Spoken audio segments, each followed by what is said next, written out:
Coach, when it comes to this weekend at Tennessee, what are the changes between last year's Tennessee ball club and the one you're seeing this year? I mean, it's a different team. I mean, they got a couple of the same guys, but I mean, you're gonna see a lot of guys you haven't seen before. I mean, you'll see Doyle on Friday, who pitched for Ole Miss last year. So it's just second baseman played for Louisville or wherever they're playing him now. So I mean, it's two different teams. I mean, same universities, but two different teams. But still, doesn't change the excitement level, or we're ready to get out there. When it comes to pitching, last weekend notwithstanding, what is your confidence level that Prager, Lampkin, Patton can revert back to who they've been despite facing such an offensive lineup in a ballpark that's known for being a bad box? Very confident. I mean, I'll take those guys any day of the week, and I'll never will and have not lost any faith in their ability. And sometimes baseball just happens and guys hit. So I'm taking our guys up against anyone. So my confidence will always be super high with those guys and ready to get them back out there. Last summer, how did you guys come across Bear Harrison, and just did y'all have any mutual connections with him coming out of the portal? I saw him when he went in the portal during the season, I think it was, or late. Just kind of started that relationship, and then no, nothing much. I mean, there's relationships with, in this day and age, advisors or agents, right, however you want to call them. So there's some of that, but yeah, just watched him on Synergy, and then getting to know him, and then had to beat out some other schools in the conference to get him, and I'm glad we did. Yeah, how much of a priority was catcher in the portal last year, knowing y'all were going to lose a Pell?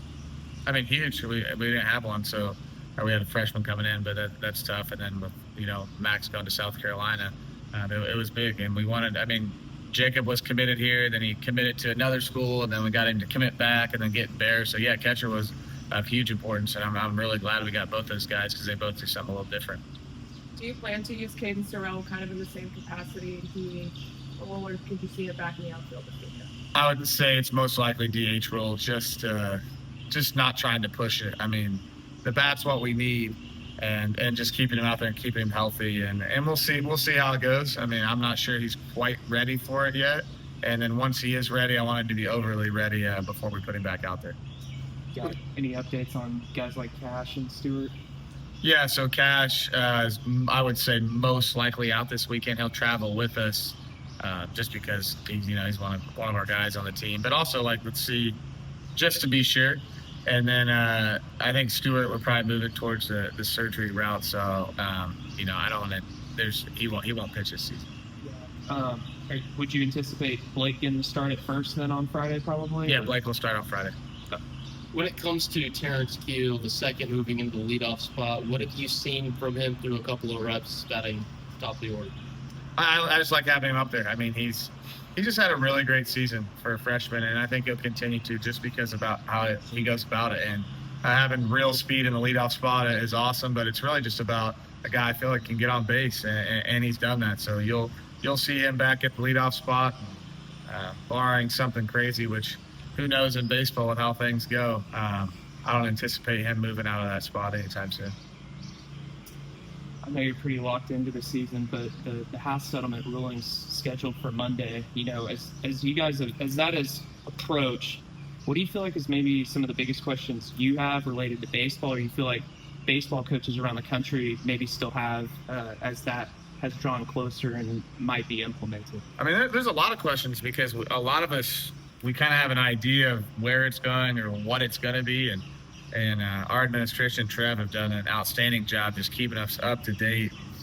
But at the same time, there's still a lot of coaches. We don't have a definite answer on anything until it's done. So just really waiting to see what's going to happen and what the actual rules are and what you can and can't do, and what's NIL now compared to what it was before, and just trying to figure out if we can get, I think everyone's just looking for a competitive balance throughout. However, I'm just looking forward to the answers and then seeing what we got to operate with, because what we've had to operate with over the last few months was just kind of projecting what was going to happen. I think we have a decent idea of what that's going to be, but it'll be nice to have, you would hope, a final answer until I'm sure it'll be back in the courts years from now, and then it'll change again. If roster limits do replace kind of the 11.7 scholarships, how does that really impact baseball? It seems like, just from outside perspective, it seems like that's a huge shift. Yeah, I mean, if it goes to what they're saying, I'm pretty sure it will. I mean, we'll be limited to 34, and that'll be I think it's going to be a hard cap at 34. I've heard you can have 38 and get it to 34. Right now we have 40, and there's not one SEC baseball team in the country that brings in just 40 guys for the season. We brought in 47, and to my knowledge, that's on the middle part. I mean, there's teams that bring in 50.